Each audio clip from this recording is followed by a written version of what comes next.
Hey everybody, I'm David, and today I want to talk about Collider Video's next 5 films on their top 50 superhero movies of all time.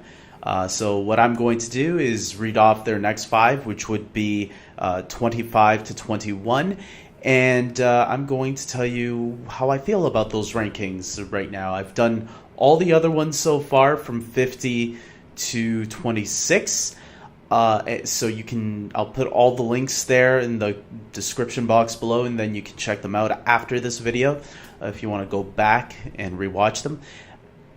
And yeah, let's get right through this. So number 25, they have AntMan. AntMan at number 25 over a lot of really good movies. I mean, they had Thor, the first Thor movie was below it.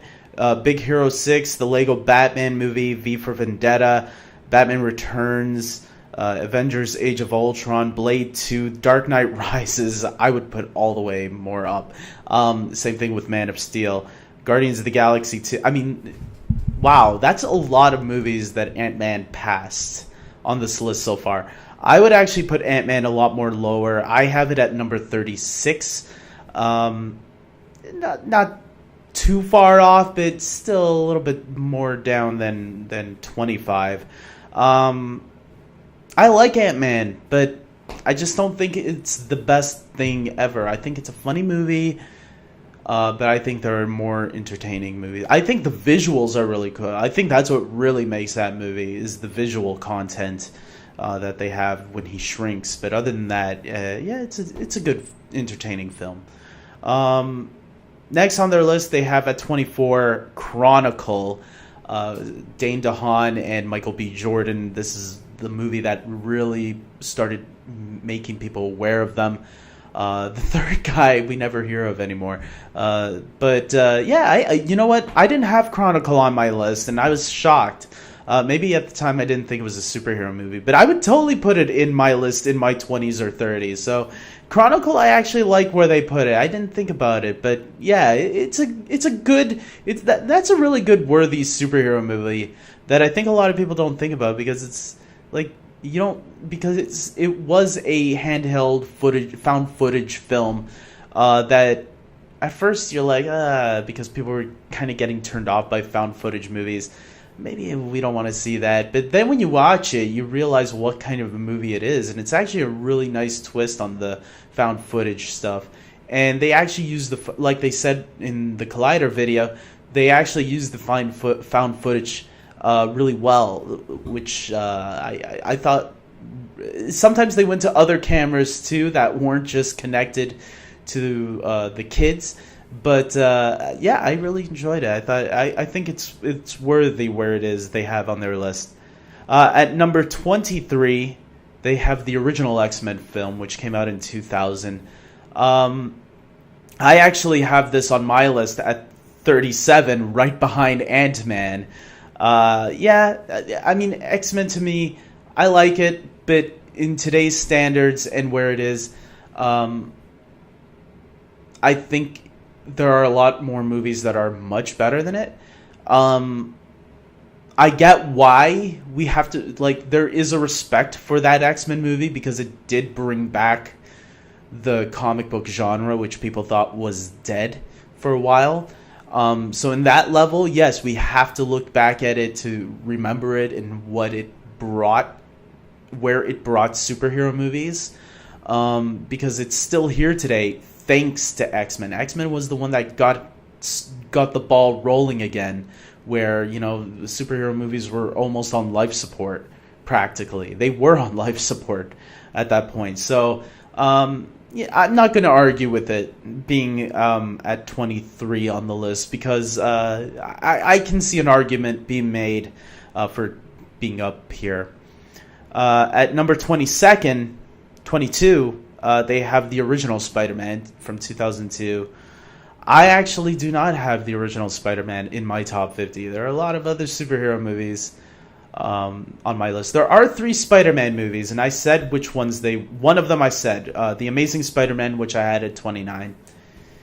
And the other 2 I'm not going to say because I think they're going to make this list. I'll just say it's not Spider-Man 3 and it's not The Amazing Spider-Man 2. I'll say that. So maybe you can already guess since there's not really too many Spider-Man movies. But yeah, Spider-Man 1, it's a good film. Just I feel like there's, just like the original Superman movie, I think the movie is starting to show its age a little bit.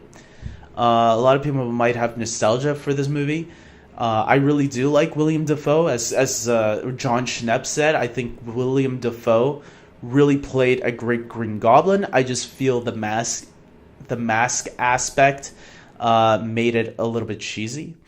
That's just me. I still liked William Dafoe as the character. I just felt the costume of the Green Goblin in general wasn't so great. And Tobey, I like Tobey Maguire as Spider-Man. I don't think Spider-Man 1 was his finest moment. I actually like him in a movie that I know it's going to make the list, so I'll save it for when that movie comes. Finally, today they had their number 21 movie pop up, and it's Superman 2, the 1980 or 81, since it apparently the movie was theatrically released worldwide or domestically in 1981 June. Yeah, I like Superman 2. Actually, I'm going to admit this. Superman 2 and aside from Man of Steel, Superman 2 and another Superman movie that I know it's not going to be on this list, so I'll just say it. Superman Returns is actually higher than the first two Christopher Reeve movies. I know a lot of people hate Superman Returns. Some people find it really boring. I love Superman Returns. I actually have Superman Returns at, hold on a second. There it is, 35. I have Superman Returns at number 35.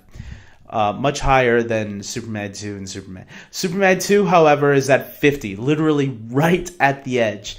Right at the edge of 50. So it made my cut, although if I were to add Chronicle and V for Vendetta, I think those two would knock it out. Nothing against Superman 2. It's my favorite of the Christopher Reeve films. I just feel, as Mark Riley says in the video of Collider, Superman 2 does feel a little bit dated for me. I know Mark Riley says come at him and argue with him, but it is. It's a little, the special effects, the storytelling. Look, it's a good story. I'll admit that, but there are scenes that do drag a little bit, specifically some of the Zod stuff. I love Terrence Stamp as Zod.